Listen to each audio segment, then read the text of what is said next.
Okay, so today I have a pug mold now. This is the standard North American Arms mini revolver, and there's a pug. We're gonna make a nice little pocket holster for the pug today. So, hope you enjoy.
And there we have it, a finished holster for a North American Arms pug.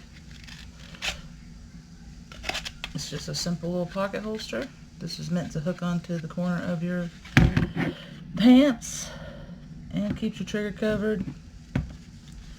It's open on the bottom, let lint and dirt come out. There you go.